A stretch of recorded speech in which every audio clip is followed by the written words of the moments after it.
Atos capítulo 17. E estando Paulo no meio do Areópago, disse: Homens atenienses, em tudo vos vejo como sendo um tanto supersticiosos. Porque, passando eu e vendo os vossos santuários, achei também um altar em que estava escrito: Ao Deus desconhecido. Esse, pois, que vós honrais não o conhecendo, é o que eu vos anuncio. O Deus que fez o mundo e tudo que nele há, sendo o Senhor do céu e da terra, não habita em templos feitos por mãos de homens, nem tampouco é servido por mãos de homens, como que necessitando de alguma coisa. Pois ele mesmo é quem dá a todos a vida e a respiração e todas as coisas. E de um só sangue fez toda a geração dos homens, para habitar sobre toda a face da terra, determinando os tempos já dantes ordenados e os limites da sua habitação, para que buscassem ao Senhor, se porventura tateando o pudessem achar, ainda que não está longe de cada um de nós, porque nele vivemos e nos movemos e existimos. Como também alguns dos vossos poetas disseram, pois somos também sua geração. Sendo nós, pois, geração de Deus, não havemos de cuidar que a divindade seja semelhante ao ouro ou à prata, ou à pedra esculpida por artifício e imaginação dos homens. Mas Deus, não tendo em conta os tempos da ignorância, ordena agora a todos os homens e em todo lugar que se arrependam, porquanto tem determinado um dia em que com justiça há de julgar o mundo por meio do homem que destinou, e disso deu certeza a todos, ressuscitando dentre os mortos. Amém. Que o Senhor nos nossos corações possa aplicar a palavra lida em nome de Jesus e para a glória do nosso bondoso Deus e Pai, Senhor e Salvador. Meus amados, nós ficamos maravilhados com o texto que nós lemos. É um texto onde o apóstolo Paulo ele faz uma explanação profunda a respeito de Deus como um Criador. E ele exalta o Deus que criou todas as coisas. É claro que ao falar que Deus é Criador, ele também está dizendo que Deus é o sustentador de tudo. Mas depois ele vai apresentar Jesus Cristo. E ele vai falar que Jesus Cristo, ele ressuscitou dentre os mortos. E de forma bem simples, ele fala a respeito da salvação. Mas ele termina a pregação dele falando a respeito de Jesus como juiz, que virá julgar. E antes desse julgamento acontecer, é necessário, por parte do povo, arrependimento. É muito interessante como o apóstolo Paulo faz essa pregação em Atenas. É maravilhoso a forma com que ele aborda o povo ali no Areópago. Ele aborda com um ponto de contato missiológico incrível. Ele encontra um altar ao Deus desconhecido e ele começa a apresentar esse Deus desconhecido, para que se torne conhecido. Um outro fato muito marcante é que ele não começa condenando o povo. Ele começa elogiando o povo, dizendo: eu vejo que vocês são zelosos. Porque vejo, e andando pela cidade, vejo que tem muitos altares. Ou vocês são zelosos da vossa religiosidade. Um outro ponto de contato, além do altar e da forma que ele fala, ele pega um outro ponto de contato, que ele chama no verso 28, quando ele diz aos que, pois nele vivemos, nos movemos e existimos, como alguns dos profetas têm dito. E não existe nenhuma citação de profeta nenhum. Essa citação é uma citação de um filósofo ateniense. E o apóstolo Paulo pega essa citação e coloca no meio da sua pregação para chamar a atenção dos ouvintes de forma tal que os ouvintes possam ter uma conexão. Ele pega uma citação de um cara que não é crente, mas uma citação verdadeira, que bate com os princípios de Deus. Tem um cantor americano chamado Bob Dylan, que também não serve ao Senhor. Mas ele faz uma canção, e nessa canção, na tradução dela, diz assim: todo mundo serve a alguém. E ele fala ou a Deus ou ao diabo. E ele cita várias profissões, e ele, o tempo todo da música, diz: todo mundo serve a alguém, a Deus ou ao diabo. Uma citação como essa poderia encaixar, igual eu estou encaixando agora, em um sermão, porque tem tudo a ver com o que a palavra de Deus ensina. Todo mundo serve a alguém, ou a Deus ou ao diabo.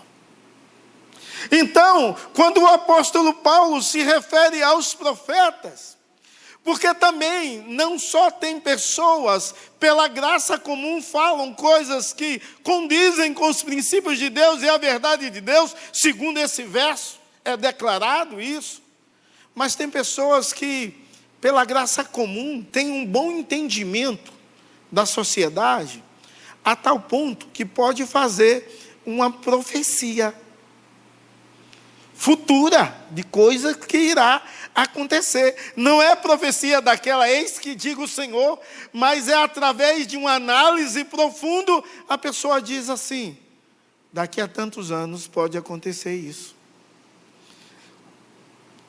Não sei se você já viu Exterminador do Futuro. Quem já assistiu aqui? 30 anos atrás, Exterminador do Futuro falava sobre IA, inteligência artificial. Quem imaginava que um dia ia ter uma inteligência artificial?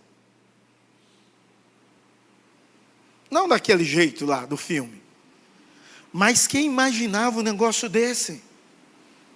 Como passar pela mente de alguém algo dessa natureza? E como não dizer que isso é uma profecia, se de fato aconteceu? Não daquele jeito, não daqueles aspectos, mas o cara viu o futuro. Então precisamos entender o que o apóstolo Paulo fala na palavra de Deus em exortação e confrontação ao pecado daquele povo. Ele usa de várias estratégias para alcançar aquele povo. É claro que a sua pregação é algo maravilhoso a respeito do Deus Criador, sustentador, que governa tudo e todos. E eu quero chamar ao contexto dessa pregação. O contexto dessa pregação aconteceu em Atenas. Atenas, uma cidade idólatra, uma cidade onde havia muitos templos, havia uma religiosidade profunda. Essa cidade, então, ela passava por grande influência filosófica e religiosa. Essa cidade era uma cidade de muita importância no período de Paulo e em toda a humanidade. Essa cidade tinha uma importância extraordinária e maravilhosa. Sabe por quê? Porque ela era berço da cultura. Ela era berço da filosofia. Os grandes filósofos nasceram nessa cidade. Aristóteles, Sócrates. E aquele que come num prato grande, qual é o nome dele? É esse mesmo. Todos eles nasceram nessa cidade. Imagine a influência cultural dessa cidade. Essa era uma cidade que tem também uma influência religiosa. Uma influência religiosa tamanha que no período de Paulo, essa cidade tinha 10 mil habitantes, mas tinha 30 mil imagens. 3 vezes mais a população. Então, isso trazia consigo uma importância religiosa profunda. Imaginem culturalmente como era o povo de Atenas. O povo era mergulhado com filosofia grega. Isso estava enraizado na sua vida, no seu coração. Mas não só isso, eles também tinham uma religiosidade incrível. E você pode ver que esse é um outro aspecto, o aspecto religioso dos quais eles tinham e eles viviam. É claro que essa carta foi escrita não no primeiro século, mas vivenciada por Paulo, essa passagem, no primeiro século. E ele vê essa influência religiosa tão marcante e tão dominante na vida daquele povo.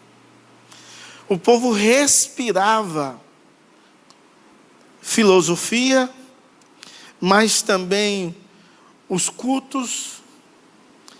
Era algo muito parecido, talvez, se você já ouviu falar, São Tomé das Letras. Quem já ouviu falar em São Tomé das Letras? Aí, algumas pessoas. Quem já esteve em São Tomé das Letras? Uma pessoa. São Tomé das Letras é uma cidade no Brasil pequenininha, mas ela é conhecida mundialmente e é visitada por várias pessoas de todo o mundo. Dizem que lá tem um ponto de contato de energia e vem bruxos do mundo inteiro para São Tomé das Letras. Então, há uma cidade que tem um cenário religioso bem parecido. Uma outra cidade brasileira que tem um cenário religioso bem parecido é a Aparecida, aqui em São Paulo. Todo o comércio, toda a cidade vive do comércio religioso e toda a cidade vive disso. Há uma influência religiosa em tudo que acontece. Há uma influência religiosa bem marcante. Então, no contexto, você vê a cidade, a importância dela, um período histórico onde havia a influência do cristianismo já naquele tempo, e o povo também era aberto às novas ideias, mas você vê também um cenário religioso, é um cenário religioso caótico. É um cenário religioso contraditório aos princípios e à verdade de Deus. Mas há um propósito muito grande na viagem, e Paulo tem um plano de evangelizar esse povo, de falar de Jesus, do amor de Deus, de forma tal que o povo possa ser impactados pela verdade de Deus e pela palavra de Deus. Lá no meu estado tem uma cidade chamada São Cristóvão, e é a 4ª cidade mais velha do Brasil. A primeira é São Vicente. Lá é a 4ª mais velha do Brasil, São Cristóvão. É uma cidade pequena, já foi capital de Sergipe, mas hoje não tem muita importância. Mas lá tem várias igrejas do Brasil Colônia. E uma especial, a catedral da cidade, ela tem uma escadaria gigantesca, enorme.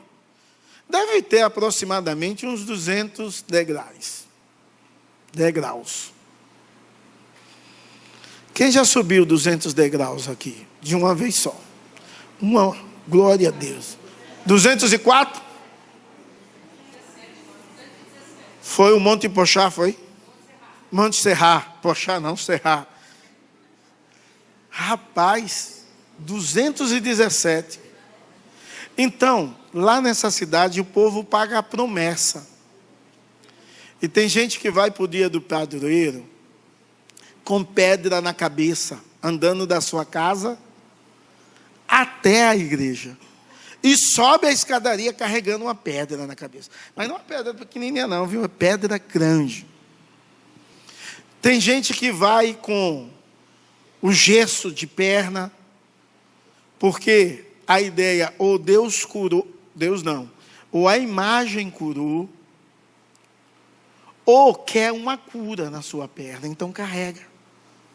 Crianças vão de anjinho, viu? Mas já foi de anjinho, viu?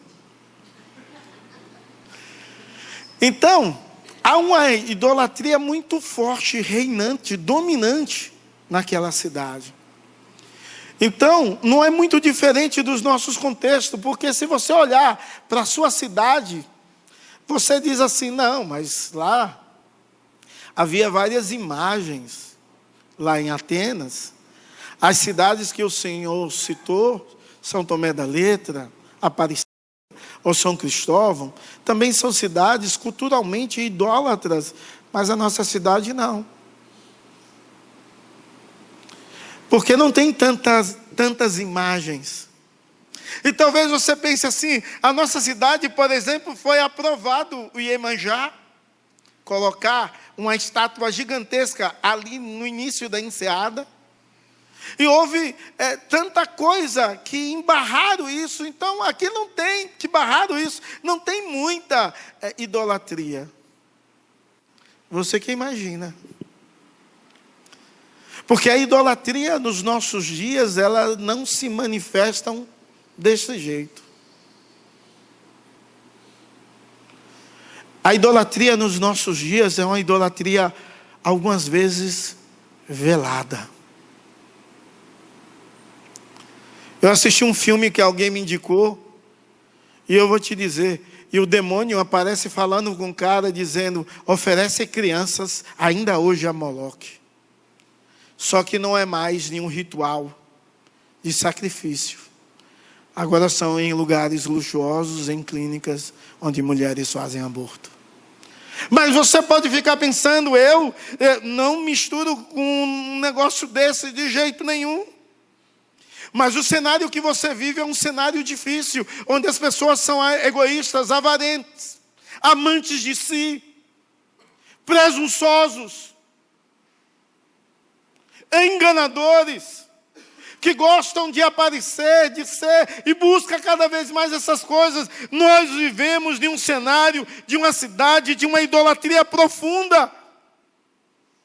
Quando você lê o verso 16 ao 34, nós lemos do 22 ao 31. Quando você lê do 16 ao 34, você se depara com o apóstolo Paulo nessa cidade, esperando Timóteo e Silas. Diz, enquanto Paulo os esperavam em Atenas, o seu espírito se revolta em face da idolatria dominante na cidade.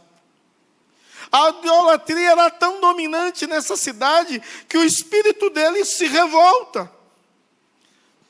E ele para observar essa idolatria. E ele observa essa idolatria de 3 formas. Há ídolos por toda parte, em toda cidade tem ídolos. Mas não só ídolo, há uma filosofia dominante. E a filosofia grega domina a mente, domina a forma da pessoa ser. Mas não só domina a mente, a filosofia grega e a idolatria dominam o coração do homem. Então, ídolos por toda parte, nos templos, altares, imagens de deuses, de deusas. Há uma profunda idolatria enraizada. A filosofia é tão forte que há discussões ao público, nas praças públicas, em vários lugares da cidade. O povo está debatendo a respeito da verdade, mas busca uma verdade sem Deus, uma verdade onde não existe Deus nem Cristo. É como se fosse algo em vão. Há uma busca exagerada e uma discussão sobre o que é verdade e o que não é, como se deu as coisas. mas não tem Cristo, não se encontra nada. Quando Paulo olha o coração do homem, sabe o que ele vê? Ele vê uma depravação total, mas ele vê ao mesmo tempo uma necessidade de Deus tão grande, de salvação. Ele vê que esses homens precisam de um Deus todo-poderoso, um Deus verdadeiro, um Deus real. Enquanto no versículo 16 diz que ele se revolta em face à idolatria, a reação de Paulo diante dessa idolatria tão marcante, que abrange o homem com um todo, abrange a cultura no todo, abrange o homem integral, ele fica com indignação. O Espírito de Deus na vida dele se revolta, e há uma indignação tão grande em ver a tristeza, em ver uma cidade tão pervertida e distanciada de Deus. Mas essa indignação não leva Paulo a se afastar dessa cidade. Essa indignação leva o apóstolo Paulo a ter compaixão do povo. Leva o apóstolo Paulo a se compadecer da situação daqueles homens e mulheres que viviam naquela cidade, distante do Deus Todo-Poderoso, distante da ação magnífica de Deus, distante do Deus do impossível. Então ele tem compaixão.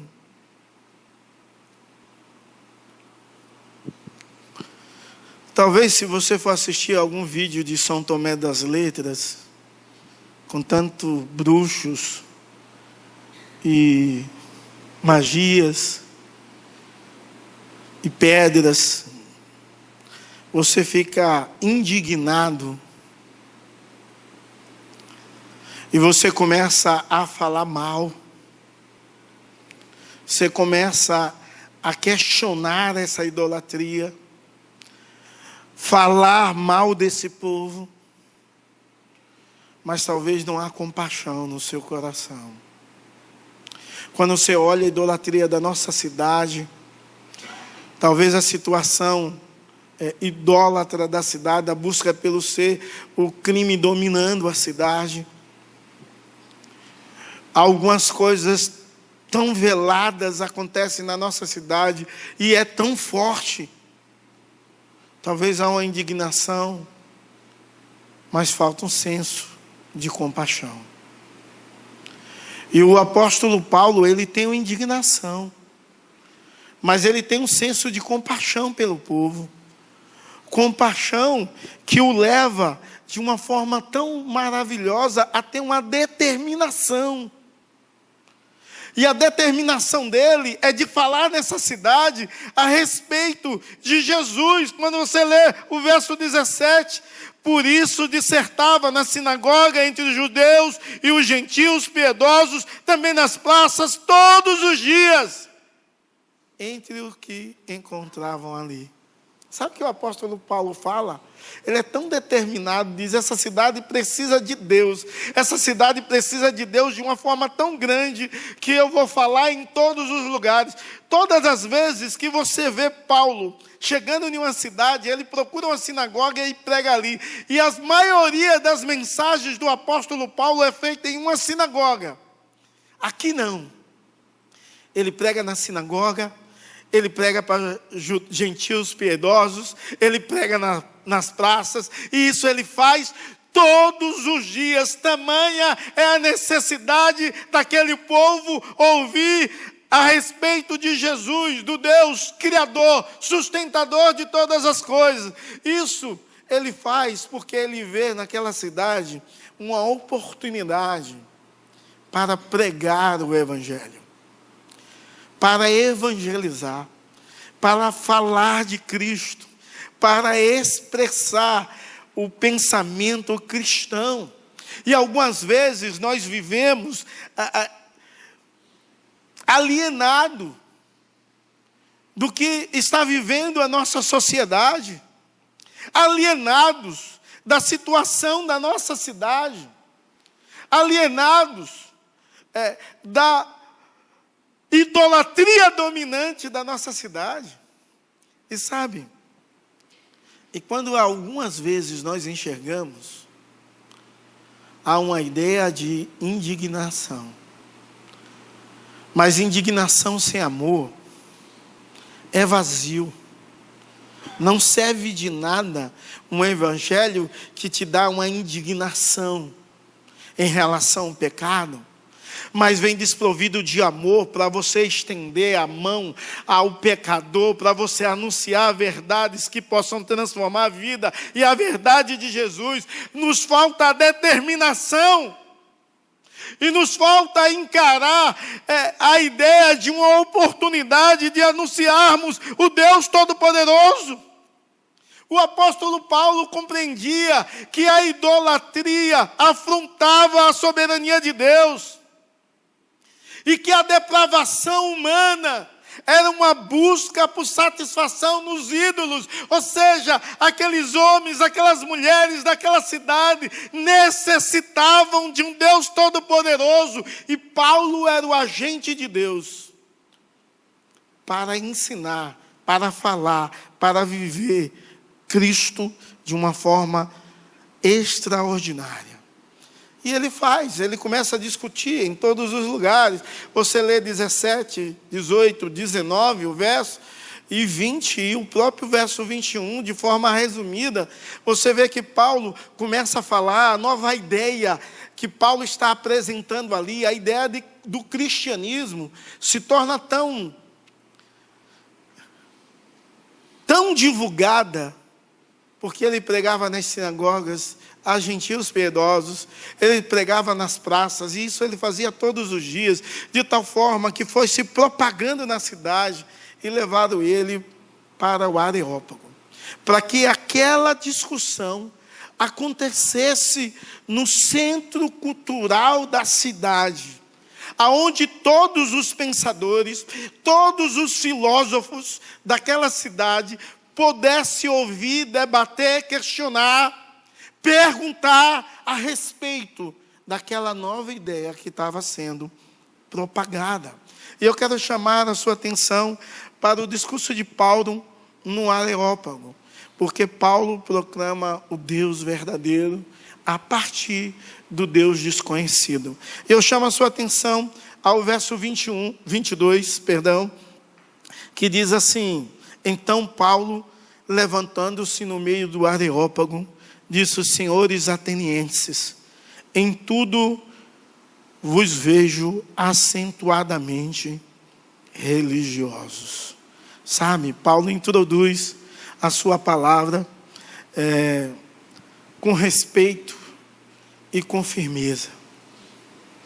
Paulo, ele não chega, como diz no popular, com os dois pés no peito, de voadora, não. Ele chega com respeito e firmeza. Sabe por quê?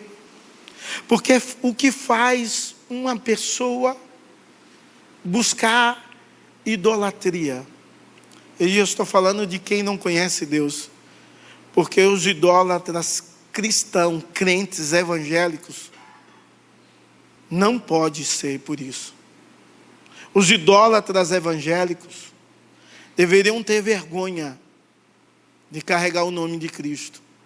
Mas o que faz uma pessoa, por exemplo, em São Cristóvão, subir 200 degraus de joelho para participar de uma missa, ou ser chamuscado por água benta? O que faz? O que faz uma pessoa carregar uma pedra quilômetros e quilômetros? O que faz pessoas ir em romaria? O que faz pessoas com uma devoção incrível?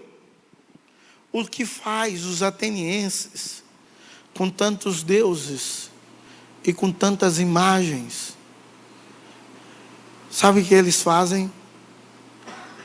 Algo idólatra que revela o desejo de conhecer Deus.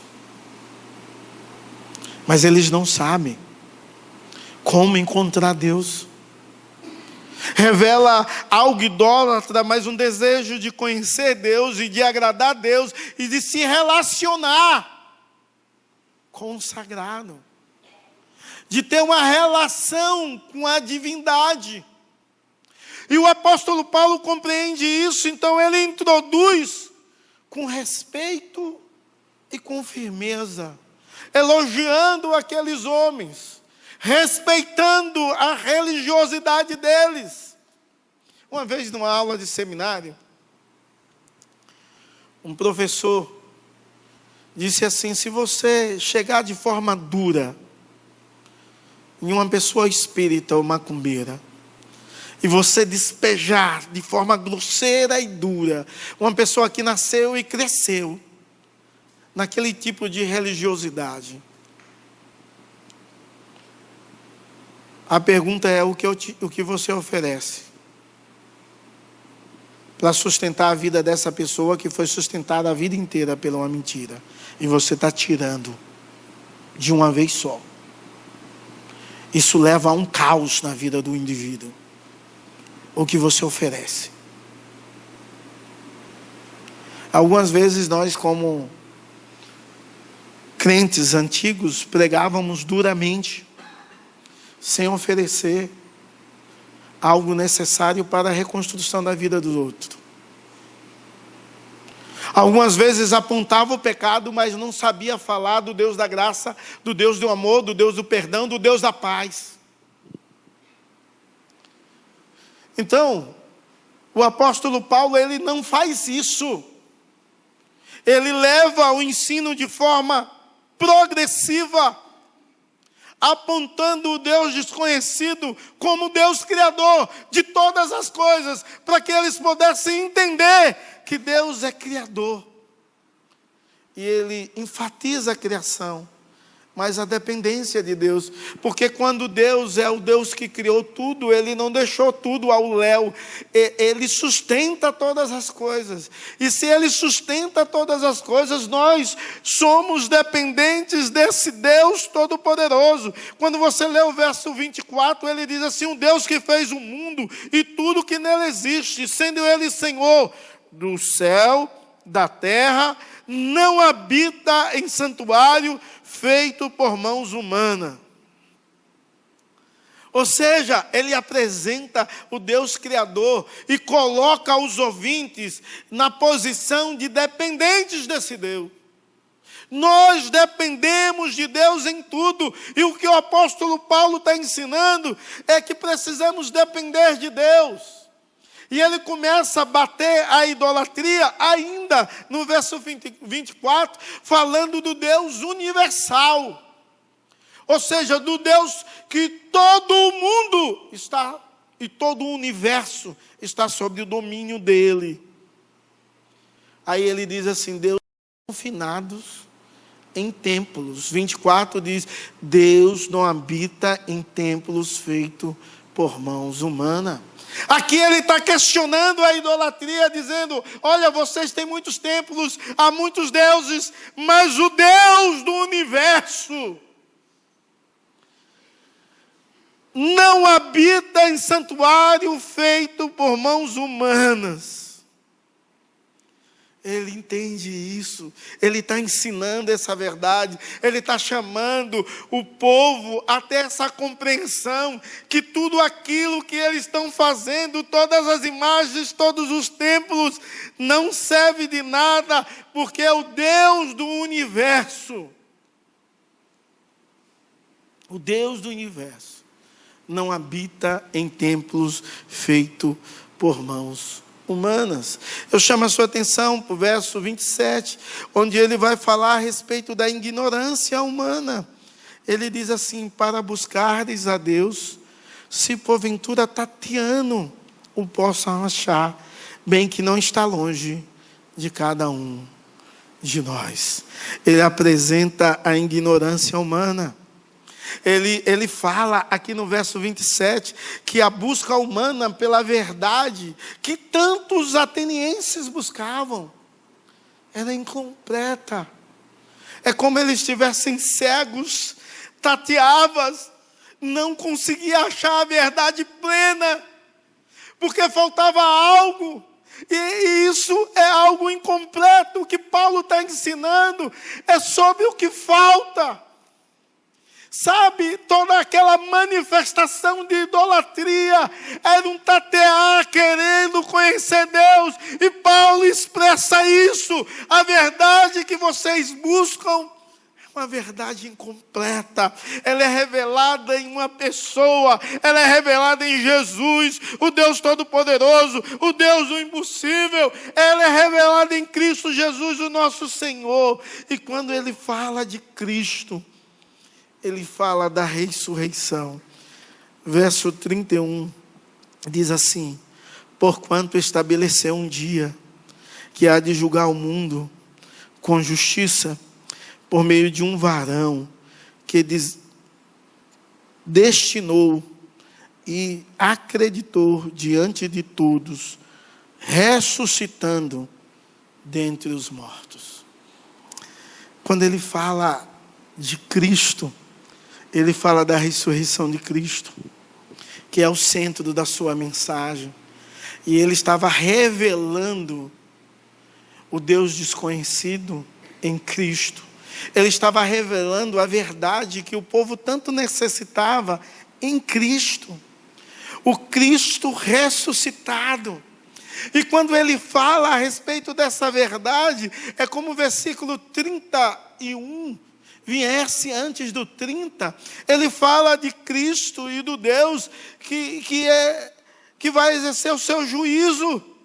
E o verso 30, ele chama todos ao arrependimento, para que haja de fato uma mudança, uma transformação muito especial naquele povo, para que o povo pudesse conhecer o Deus desconhecido, que é um Deus criador, que é o Deus que ressuscitou, que é o Deus que criou todas as coisas do caos. Ele deu ordem a todas as coisas existentes no universo, da sua soberania, do seu domínio sem fim. E tudo isso a partir da base, a base da sua pregação, o centro do Evangelho, a ressurreição de Cristo. Porque se Cristo não ressuscitou, em vão é a nossa fé. E ressurreição de Cristo, quando se fala a respeito de vitória sobre a morte. Ressurreição de Cristo fala sobre vida eterna. Irmãos, para aquele povo com a mente cheia de filosofia, acreditar em vida eterna era algo muito comum, porque eles acreditavam na imortalidade da alma, mas acreditar na vitória sobre a morte e ressurreição do corpo era algo que eles não tinham ideia, algo que não passava pela mente deles de maneira nenhuma, algo que eles não compreendiam. E parece que a Igreja de Cristo não entende perfeitamente a mensagem central do Evangelho, a ressurreição. Parece que a igreja não entende que Cristo, ele venceu a morte, e a morte não é o fim. Parece que a igreja não entende, porque de forma prática não vive isso, de forma que possa transmitir, transparecer, que quando a morte chegar, com Cristo estamos, plenamente. E é a partir dessa base que o apóstolo Paulo vai ensinar as doutrinas básicas da fé cristã, tipo justificação, perdão dos pecados. É a partir dessa base que ele vai citar e ensinar sobre regeneração, novo nascimento, nova vida em Cristo. É a partir dessa base que o apóstolo Paulo vai ensinar sobre santificação, a semelhança de Cristo, a imagodei. Nós somos imagem e semelhança de Cristo. Precisamos expressar Cristo aqui, ali e acolá. É a partir dessa base que o apóstolo Paulo vai ensinar sobre a glorificação, vida eterna, em Cristo Jesus.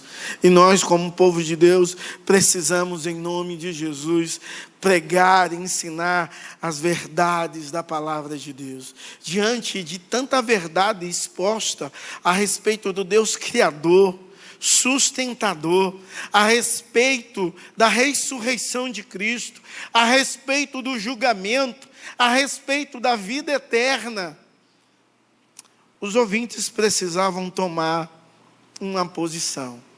E nós podemos ver a reação em relação à pregação de Paulo.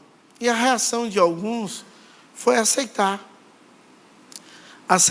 o que o apóstolo Paulo estava pregando. Você vê isso dos versos 32 ao 34.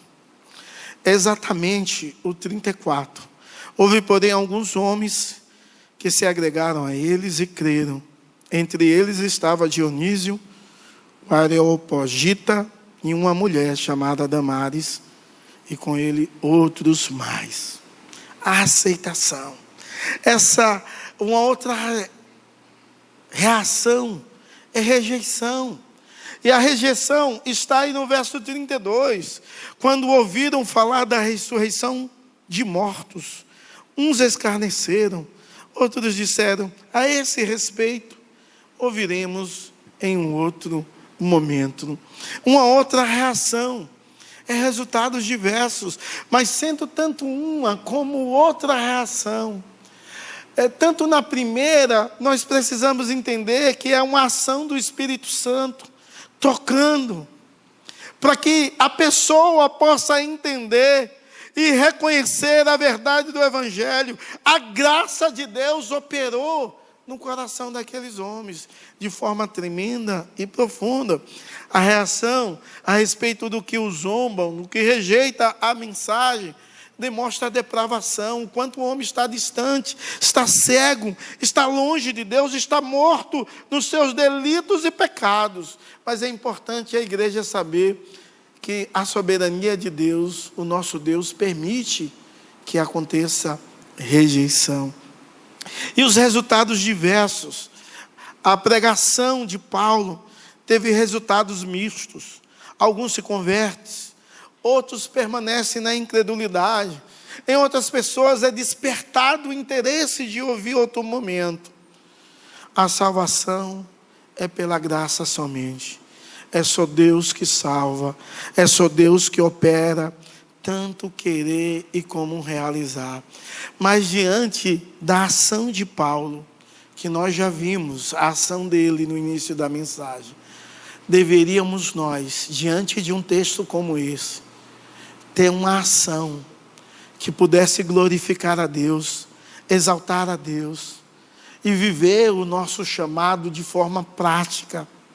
Em primeiro lugar, precisaríamos então obedecer à palavra de Deus, seguindo o exemplo do Paulo, pregando e entendendo na necessidade urgente que temos de anunciar a palavra de Deus, de compartilhar, em segundo lugar, a verdade de Deus aqui, ali e acolá, de falar, de anunciar Cristo com ousadia, mas com amor, de anunciar Cristo a partir de um ponto de contato, de anunciar Cristo levando e levantando interesse na vida do ouvinte, e isso, compartilhar a verdade com firmeza.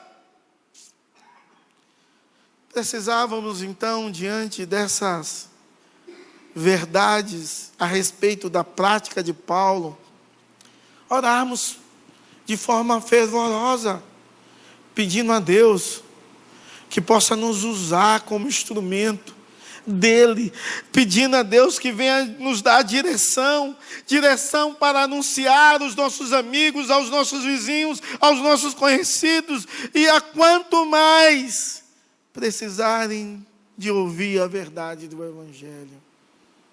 Precisamos, em nome de Jesus, orar fervorosamente, dizendo: Senhor, usa as nossas vidas, usa-me como instrumento, E usa não só um momento, mas usa-me na igreja, no trabalho, nas praças, aonde for, aonde andar, usa-me. Precisamos entender a termos perseveranças diante da oposição que surge. Sermos perseverantes, não desistirmos, mas continuar anunciando a verdade. Mesmo que alguns rejeitem, mesmo que alguns zombem, mesmo que alguns tenham interesse, mas não se rendam a Jesus Cristo, nós precisamos ter perseverança.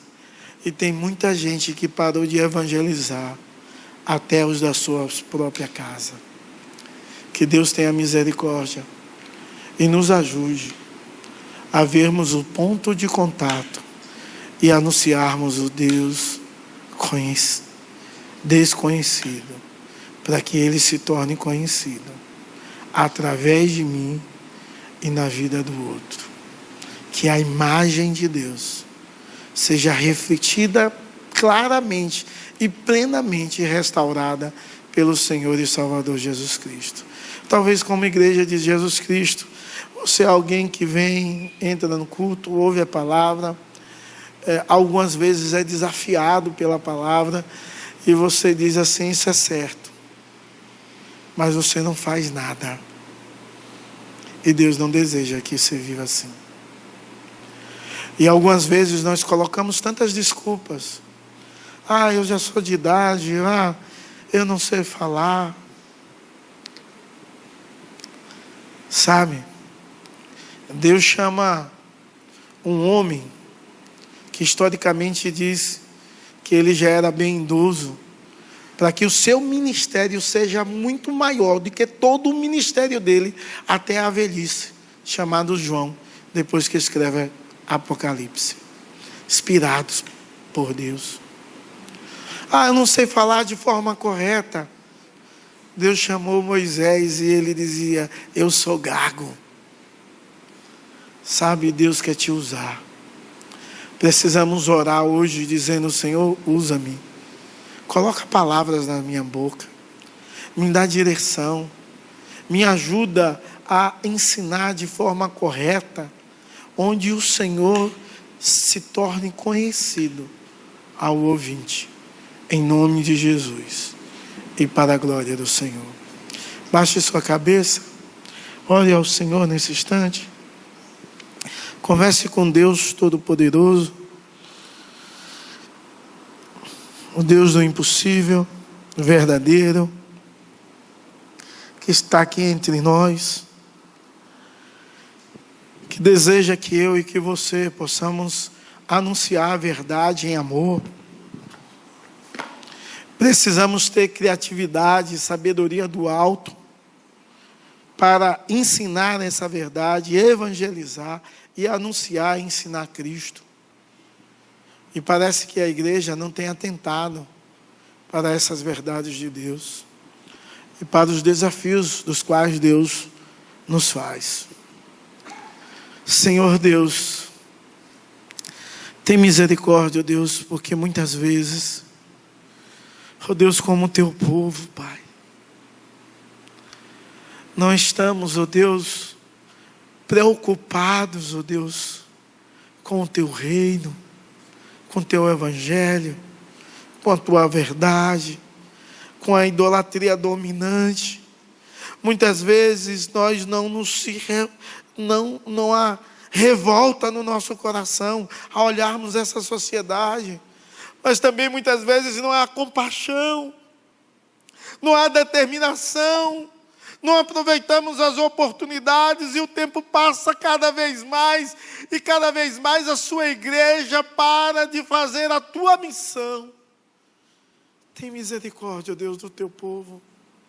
Desperta-nos, ó Deus, como teu povo, para a glória e louvor do teu nome, para a exaltação e glorificação do teu reino, para sermos instrumentos seus e alcançarmos outras pessoas em nome de Jesus e para a glória do Senhor.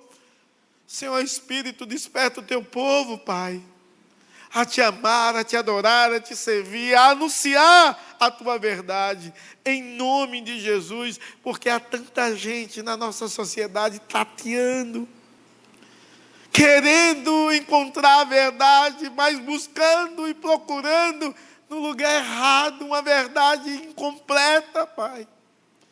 Tem misericórdia, Deus. Tantas pessoas buscando satisfação nos ídolos, onde o Senhor é a nossa porção e a nossa herança. Ó Deus, e nós que entendemos isso, nós anunciamos isso. Ajuda-nos, ó Deus, a anunciarmos, em nome de Jesus, e para a glória do Senhor. Amém e amém. Deus abençoe a todos em nome de Jesus.